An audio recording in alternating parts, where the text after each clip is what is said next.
శుక్లాంబరధరం విష్ణుం శశివర్ణం చతుర్భుజం ప్రసన్నవదనం ధ్యాయేత్ సర్వవిఘ్నోపశాంతయే. వాస్తుమండల పూజా విధి. గృహ నిర్మాణ ప్రారంభంలో విఘ్నం ఏది రాకుండా కాపాడమని వాస్తు పురుషుని వేడుకుంటూ చేసే పూజ ఇది. ఈ వాస్తు పూజకి 81 అడుగుల మండపాన్ని నిర్మించి దానిలోని ఈశాన్య కోణంలో పూజను మొదలుపెట్టి మండపం అంతటా సంపూర్ణంగా వ్యాపింపచేయాలి. ఈ మండలం ఈశాన్య కోణంలో వాస్తుదేవత మస్తకాన్ని నిర్మించాలి. నైరుతిలో 2 పాదాలు, మిగతా 2 మూలల్లో చేతులు ఉండాలి. ఏ నిర్మాణాన్ని చేపట్టినా ముందుగా ఈ వాస్తుదేవతను స్థాపించి పూజించాలి. తర్వాత 21 మంది దేవతలను మండల బాహ్య భాగంలోనూ 13 దేవతలను అంతర్భాగంలోనూ ఉంచాలి.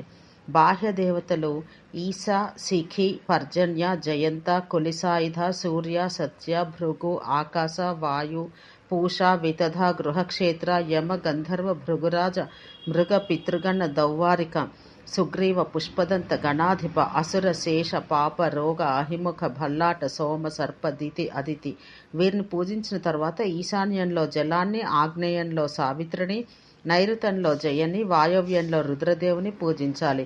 తర్వాత 9 అడుగుల జాగాలో బ్రహ్మని ఆయనకు 8 వైపులా తూర్పును మొదలుపెట్టి ఆర్యమ, సవిత, వివస్వాన్, విబుధాధిప, మిత్ర, రాజయక్ష్మ, పృథ్వీధర, ఆపవత్స అనే దేవతలను మండలం లోపల స్థాపించి పూజించాలి. లోపలి భాగంలో పూజించవలసిన దేవతలు వీరందరినీ రేఖలను జాగ్రత్తగా గీసి వాటి బిందువులపై పూజించాలి. ఈశాన్యం నుండి నైరుత్యం దాకా సూత్రం ద్వారా గీయబడిన రేఖని వంశ అంటారు. అలాగే ఆగ్నేయం నుండి వాయువ్యానికి ఉన్న రేఖని దుర్ధర అంటారు. వంశరేఖపై ఈశాన్య కోణంలో అదితిని, దుర్ధర యోగ బిందువుపై హిమవంతుని, నైరుత్య కోణాంతిమ బిందువుపై జయంతుని పూజించాలి. తర్వాత దుర్ధర రేఖ మొదట్లో అగ్నికోణంపై నాయికని, చివర్లో కాళికాదేవిని పూజించాలి. తర్వాత ఇంద్రాది దిక్పాలకులను పూజించి ఇతర దేవతలందరినీ మరల పూజించిన తర్వాతనే భవన నిర్మాణ కార్యాన్ని ప్రారంభించాలి.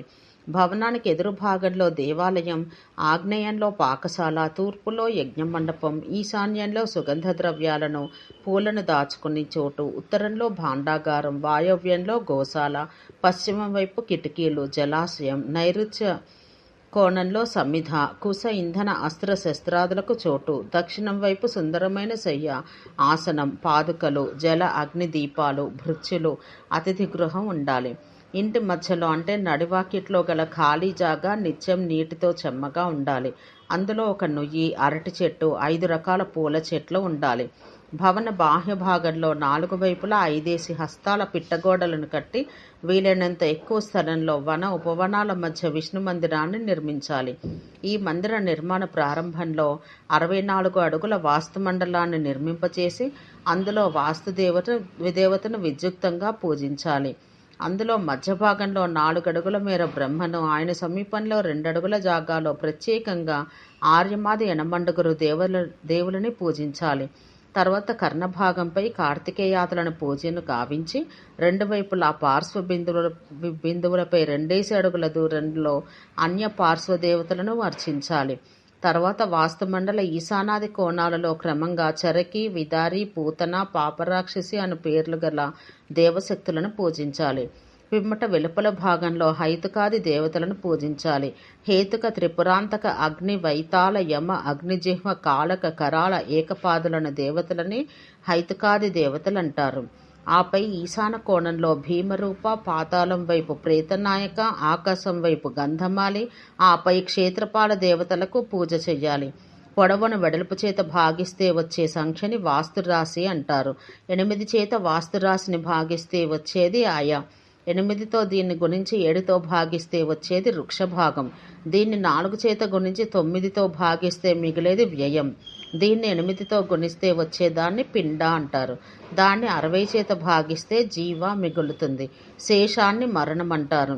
వాస్తుమండల మధ్యంలోనే ఇల్లు కట్టాలి. దాని వెనుక భాగంలో కట్టకూడదు. మండలానికి ఎడమవైపు కూడా కట్టరాదు. అక్కడ వాస్తుదేవతలు నిద్రిస్తారు.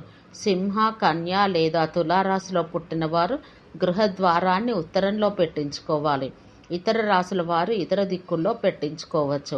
ఎందుకంటే భాద్రపద ఆశ్వయుజ కార్తీక మాసాల్లో తూర్పు దిక్కున మస్తకాన్ని, ఉత్తరంలో తోకని, దక్షిణ దిశలో క్రోడాన్ని, పశ్చిమంలో చరణాలని విస్తరింపచేసుకుని వాస్తునాగాలు శయనిస్తాయి. కాబట్టి ఉత్తర దిశలో ద్వారం ఈ కాలంలో ప్రశస్తం. వృశ్చిక, ధను, మకర రాశుల వారు అనగా మార్గశిర, పుష్య, మాఘమాసాలలో ఈ నాగముల పృష్ఠభాగం తూర్పు దిక్కులో ఉంటుంది కాబట్టి ఆ దిక్కులో ద్వారం పెట్టుకోవాలి. కుంభమీన, మేషరాశుల్లో అనగా పాల్గొని, చైత్ర, వైశాఖ మాసాల్లో వాస్తునాగముల మస్తకం పశ్చిమంలోనూ, పృష్ఠం దక్షిణంలోనూ, చరణాలు ఉత్తర పూర్వాల్లోనూ ఉంటాయి కాబట్టి ఆయా రాశుల్లో జన్మించిన వారు దక్షిణ దిశలో ద్వారాన్ని పెట్టుకోవాలి. అలాగే వృషభ, మిథున, కర్కాటక రాశుల వారు జ్యేష్ఠ, ఆషాఢ, శ్రావణ మాసాల్లో వాస్తు నాగశిరం ఉత్తరంలోనూ, పృష్ఠం పశ్చిమంలోనూ ఉంటాయి కాబట్టి పశ్చిమ దిశలో ద్వారం పెట్టుకోవడం శ్రేయస్కరం. భవనం పూర్తయ్యాక ఏ దిక్కున ఏ చెట్టు ఉండాలో కూడా వాస్తుశాస్త్రం నిర్దేశించింది. తూర్పు పీపల, దక్షిణ పాకడ, పశ్చిమ బరగద, ఉత్తర గోలర, ఈశాన్య సేమలక ఈ వృక్షాలు శుభప్రదాలని శాస్త్రం చెప్పింది. వృక్షో రక్షతి రక్షితః. ఓం శాంతి శాంతి శాంతి.